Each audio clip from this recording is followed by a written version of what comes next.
ದೇವಾಲಯ, ಬಾಣಂತಿ ಕಂಬ ಇರಬಹುದು. ಆಮೇಲೆ ಬಿಜನಹಳ್ಳಿಯ ಪಾದುಕೆಗಳು, ಹರಳೆಯನವರು ಹರಳೆಯ ಕಲ್ಯಾಣಮ್ಮ ತಮ್ಮ ತೊಡೆಯ ಚರ್ಮದಿಂದ ಚಮಾವಿಗಳನ್ನು ಮಾಡಿದಂಥ ಸುಕ್ಷೇತ್ರ ಏನದು ಬಿಜನಹಳ್ಳಿಯಲ್ಲಿ ಪಾದುಕೆಗಳನ್ನು ಅರ್ಪಿಸಿದಂಥ ಚಮಾವಿಗಳಿರುವಂತಹ ಕ್ಷೇತ್ರ, ಅಣ್ಣ ಬಸವಣ್ಣನವರಿಗೆ ಅರ್ಪಿಸಿದಂಥ ಪಾದುಕೆಗಳನ್ನು ನೋಡುವಂಥ ಇದೇ ತಾಲೂಕಿನಲ್ಲಿ ಇದೆ. ಆ ಕ್ಷೇತ್ರವನ್ನು ನಾನು ದರ್ಶನ ಪಡೆದುಕೊಂಡು ಬಂದಿದ್ದೇನೆ.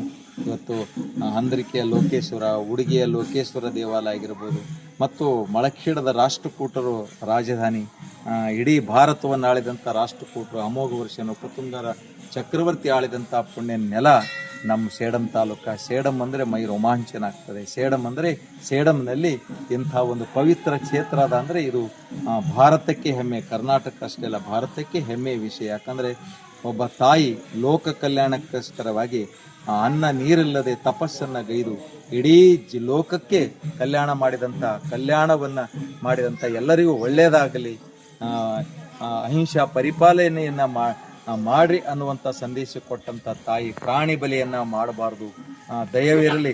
ಆಗ ಬಸವಣ್ಣವರು 12ನೇ ಶತಮಾನದಲ್ಲಿ ಹೇಳಿದ್ರು, ದಯವಿರಲಿ ಸಕಲ ಪ್ರಾಣಿಗಳಲ್ಲಿ, ಸಕಲ ಜೀವಿಗಳಿಗೆ ಒಳ್ಳೆಯದಾಗಲಿ ಅನ್ನುವಂಥ ಭಾವನೆ, ಸಕಲ ಜೀವಿಗಳಿಗೆ ಒಳ್ಳೆಯದಾಗಲಿ ಅಂತ ಏನು ಶರಣರು ಬಯಸಿದರು. ಆ ಶರಣರ ವಾಣಿಯಂತೆ ತಾಯಿ